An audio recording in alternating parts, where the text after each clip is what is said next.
মাজুলীৰ বিহু মঞ্চত সত্ৰাধিকাৰক অপমান জুবিন গাৰ্গৰ। আমাৰ মনে কিয় কয় যে প্ৰভু ঈশ্বৰ মই নাই হা সো এইবিলাক বস্তু নাকিয়া ক'ব লাগে। সো ডোন্ট সে প্ৰভু ঈশ্বৰ এই প্ৰভু ঈশ্বৰ এইবিলাক নাই এইবিলাক নাই এইবিলাক হিন্দুইজমতো নাই ক'তো নাই। জুবিন গাৰ্গৰ বিতৰ্কিত মন্তব্য কৃষ্ণ ভগৱান নহয়। মই এটা কথা কওঁ ইয়াত কৃষ্ণ ভগৱান নহয় তাক এটা ভগৱান নাছিল he was a man। Zubeen গাৰ্গৰ বিতৰ্কক লৈ এতিয়া অসম সত্ৰ মহাসভাত ভাঙোন। মাজুলী জিলা সত্ৰ মহাসভাৰ সাধাৰণ সম্পাদকক বহিষ্কাৰ কৰিলে অসম সত্ৰ মহাসভাই। প্ৰথমে দেখুৱাবলৈ ওলাইছো ২৪ ঘণ্টাৰ পূৰ্বৰ এক দৃশ্য। মাজুলী জিলা সত্ৰ মহাসভাৰ সভাপতি সত্যজিৎ মহন্তৰ সভাপতিত্বত অনুষ্ঠিত এখন সভাত এটা সিদ্ধান্ত লোৱা হ'ল। মাজুলীত জুবিন গাৰ্গ নিষিদ্ধ। জুবিন গাৰ্গক আজি সভাই সিদ্ধান্ত লৈছে যে কোনো ধৰণে তেওঁ আমাৰ মাজলৈ আহিব নালাগে আৰু আমি তেওঁক শিল্পী হিচাপে আমি ল'বলৈ অসুবিধা পাইছোঁ। মাজুলী সত্ৰ মহাসভাৰ বিষয়ববীয়াৰ লগতে সত্ৰাধিকাৰৰ উপস্থিতিত এই কঠোৰ সিদ্ধান্ত অনুসৰি মাজুলীত জুবিন গাৰ্গৰ অনুষ্ঠান সম্পূৰ্ণৰূপে নিষিদ্ধ কৰাৰ সিদ্ধান্ত লোৱা হ'ল। মাজুলীয়ে সত্ৰ যিকোনো ফাংচনত জুবিন গাৰ্গ অহাটো বিচৰা নাই, গতিকে তেওঁ আহিব নালাগে বুলি আজি সেই সিদ্ধান্ত লোৱা হ'ল, প্ৰস্তাৱ লোৱা হ'ল। অহা ২৯ এপ্ৰিলত মাজুলীৰ বনগাঁৱৰ অনুষ্ঠান বাতিল কৰাৰো আহ্বান জনালে মাজুলী জিলা সত্ৰ মহাসভাই।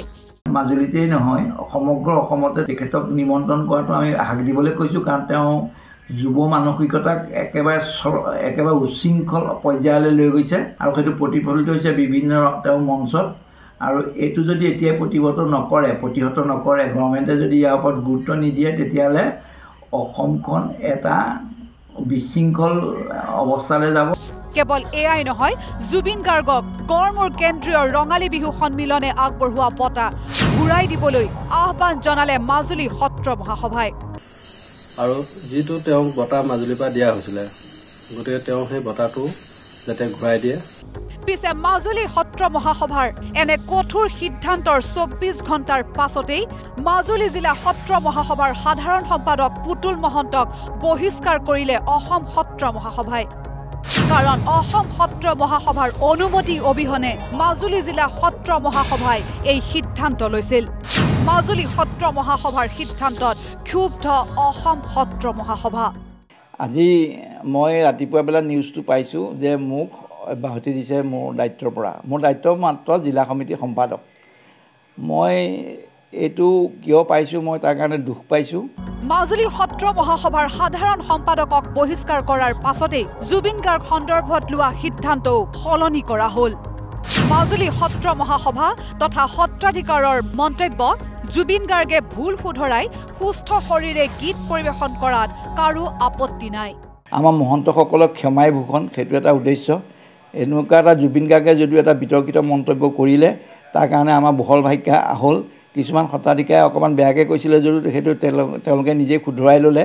আৰু অন্যান্য আমাৰ সত্ৰানুৰাগী সকলেও ক'লে যে আমি তেখেতক ইমান এটা বেয়া অৱস্থালৈ ঠেলি দিব নালাগে, তেখেতে ভুলটো শুধৰাই কৰি নিজে এটা সুস্থ শৰীৰে যদি গীত পৰিৱেশন কৰে আমাৰ তাত ক'বলগীয়া একো নাথাকে। গতিকে আমি সেইটোকে ডিচিশ্যন ল'লোঁ। কিন্তু মাজুলী সত্ৰ মহাসভাৰ সাধাৰণ সম্পাদক পদৰ পৰা বহিষ্কৃত পুতুল মহন্তৰ প্ৰশ্ন কৈফিয়ত তলব নকৰাকৈ অসম সত্ৰ মহাসভাই তেওঁক বহিষ্কাৰ কৰিছে।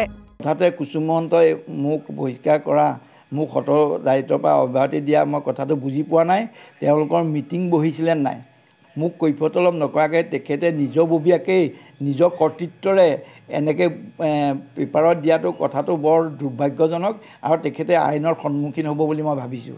পুতুল মহন্তৰ স্পষ্ট কথা, মাজুলী সত্ৰ মহাসভাৰ নিজস্বতা আছে আৰু অসম সত্ৰ মহাসভাৰ সৈতে মাজুলী সত্ৰ মহাসভা থাকিবনে নাই এই সিদ্ধান্ত জিলা সত্ৰ মহাসভাই নিজেই ল'ব। আমাৰ মাজুলী জিলা সমিতি সত্ৰৰ এটা অনুষ্ঠান, সত্ৰপীঠ, আমি সত্ৰবিলাকক লৈহে আমি কৰিছোঁ।